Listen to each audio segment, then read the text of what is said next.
Hello and welcome to How to Automotive. Today is a little bit more serious topic. It's about what to do when you mess up and how do you handle that. I'm Brian Esser from How to Automotive, and stay tuned for that.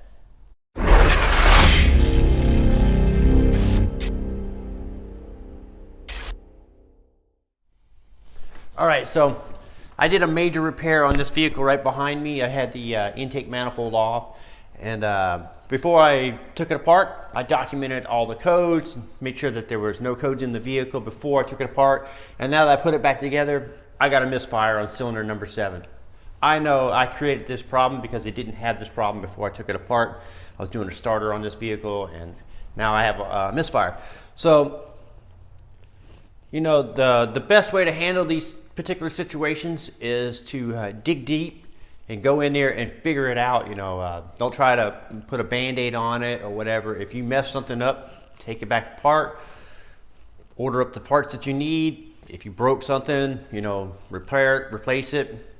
If you have to call a customer up and say, hey, I need more time, I messed up, the customer will respect you a lot more by you calling them up and say, hey, something didn't go right, versus you trying to stall them or trying to work around the problem or put a band-aid on them or try to get them to come back or anything like that. So, and that also includes getting your boss involved if you're a lower guy, you know, and you know, getting him involved too. You know, it may not look good on you right now, but it looks a lot better on you now that you went to your boss or your customer and didn't try to hide anything or try to work around it. Get them involved right away. You know, that you get way more respect by that than you do by any trying to hide it. So that's my recommendation is dig deep. So here I am. I'm at the shop 2 hours early. We open at 8. I'm here at 6 in the morning. I'm going to tear this car back apart and hopefully have it ready to go for when the shop opens to make up for the time that I lost on whatever went wrong with this. I suspect the gasket tore and it's leaking. It's got a vacuum leak, so it's sucking air into that cylinder and washing it out. So, and also what I like to do from these is I like to try to learn from my mistakes. So this may not be exactly the worst thing in the world. One time I had a vehicle where it was like a 5-hour job on a valve cover replacement on a BMW.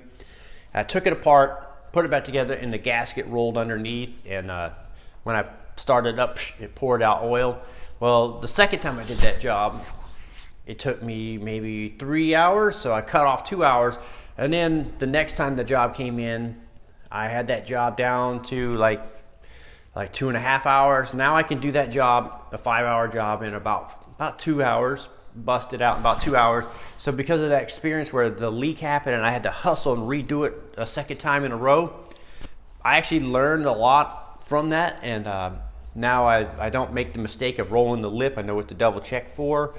That little experiment was painful, but now it benefits me every time one of those vehicles come in. I hit a home run with that, and I can get that job done really quick. And so I've more than made up for that mistake, you know.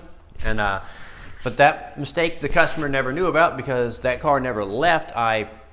It had the problem, I recognized the problem, I took it back apart, fixed that problem, cleaned it all up, and that car left in a timely manner. And the customer didn't even know about it. You know, as far as they know, their car was fixed right.